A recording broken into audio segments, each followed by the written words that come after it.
نحمده ونصلي على رسوله الکریم اما بعد.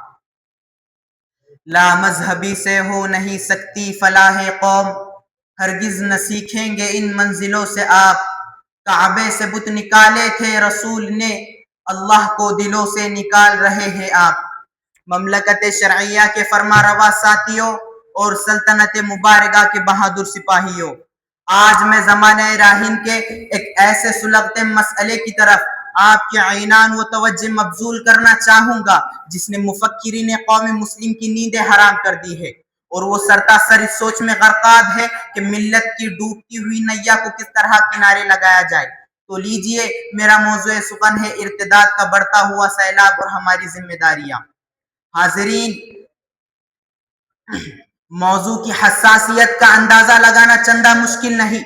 خود اپنی سناؤں تو اس سے پہلے اس موضوع پر کئی بار خطاب کر چکا ہوں کہ مسلمانوں کو چاہیے کہ زنا نہ کرے، مسلمانوں کو چاہیے کہ قتل نہ کرے. لیکن آج ایک عجیب احساس تلے بول رہا ہوں. کیا ہماری تنزلی کی داستان اس موڑ پر پہنچ چکی ہے کہ مجھے یہ موضوع سپرد کیا گیا ہے کہ مسلمانوں سے کہو کہ کفر نہ کرے، مسلمانوں سے کہو کہ شرک نہ کرے، مسلمانوں سے کہو کہ غیر اللہ کی عبادت نہ کرے. ہاں، یقیناً میرا حال آج اس استاد سا ہونے والا ہے جو کل تک طلبہ کو یہ فہمائش کرتا تھا کہ غفلت چھوڑ دو، شرارت سے دور رہو. لیکن یا للاسف جس موضوع پر آج طلبہ کو سمجھانے کی ضرورت پیش آئی ہے وہ ہے طالب علم اور علم دشمنی.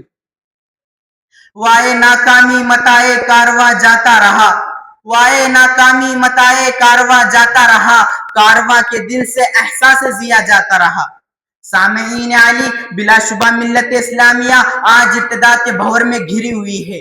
یوں سمجھے کہ 50 سال میں جن خاندان میں کسی فرد کے اسلام سے برگشتہ ہونے کا واردہ سامنے نہیں آیا تھا، اب اس برادری کے ایک سے زائد افراد آتش ارتداد میں یکلخت جلسنے لگے ہیں. بالخصوص وہ دوشیزائیں جو کل تک خانوادہ عز و کرم کی سرتاج نمونہ عمل بنا کرتی تھی، نہ صرف آج اپنا دین حق چھوڑ رہی ہے بلکہ اس سے زیادہ وہ کفار کے نرگے میں پھنس رہی ہے اور کافر نوشہ تلاش کر کے اپنے شفیق باپ کے سینے پر چڑھ کر اس سے ازدواجی زندگی گزار رہی ہے.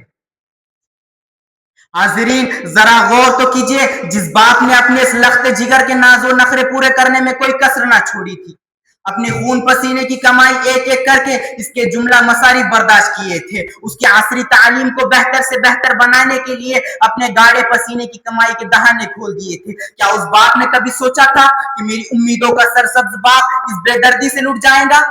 بیٹی ہی میری تمناؤں کا اس طرح بے دری خون کر دے گی؟ حاضرین، ملت بیضا کے اس وقت کے حالات کے پہلو سے کہوں تو اس وقت باپ پر کیا گزری ہوگی جس وقت بیٹی نے فجر کے لیے اٹھ کے تلقین کرتے ہوئے باپ سے کہا کہ ابو جی، آج سے مجھے آپ فجر کی تلقین نہ کرے، کل گزشتہ کوٹ میرے جا کر میں فلاں ہندو جوان کو اپنا ہاتھ نہیں، اپنا دل نہیں بلکہ اپنا سب کچھ دے چکی ہوں. آپ کو درگا ماتا کی قسم، برائے مہربانی میری راہ میں رکاوٹ نہ بنے. ہاں، میں اپنے اس سماج کی عکاسی بیان کر رہا ہوں جسے مسلم معاشرے کے نام سے یاد کیا جاتا ہے. صرف اس پر بس نہیں، پچھلے دہائی چشمے فلک نے یہ منظر بھی دیکھا ہے کہ بالآخر باپ سے لڑ کر ایسی مسلم نوجوان لڑکیاں گھر سے باہر نکل پڑی جس نے اس آوارہ غیر مسلم لڑکے کے ساتھ آخرکار شادی رچا لی، اور بالکل اپنے گھر کے سامنے مکان لے کر کل تک نقاب پوش رہنے والی یہ لڑکی آج تلک لگائے اور ساڑی پہنے اپنے شفیق باپ کے سینے پر چڑھ کر اس آوارہ غیر مسلم لڑکے کے ساتھ ازدواجی زندگی گزار رہی ہے.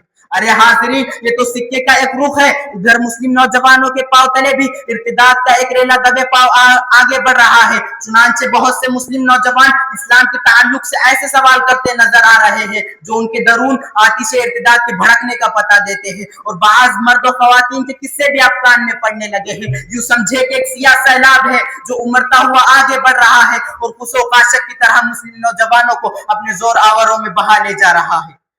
بس ایک شعر کے ساتھ میں اپنی تقریر ختم کرنا چاہوں گا. طفل میں بو آئے کیا ماں باپ کے اتوار کی، طفل میں بو آئے کیا ماں باپ کے اتوار کی، دودھ تو ڈبے کا ہے تعلیم ہے سرکار کی.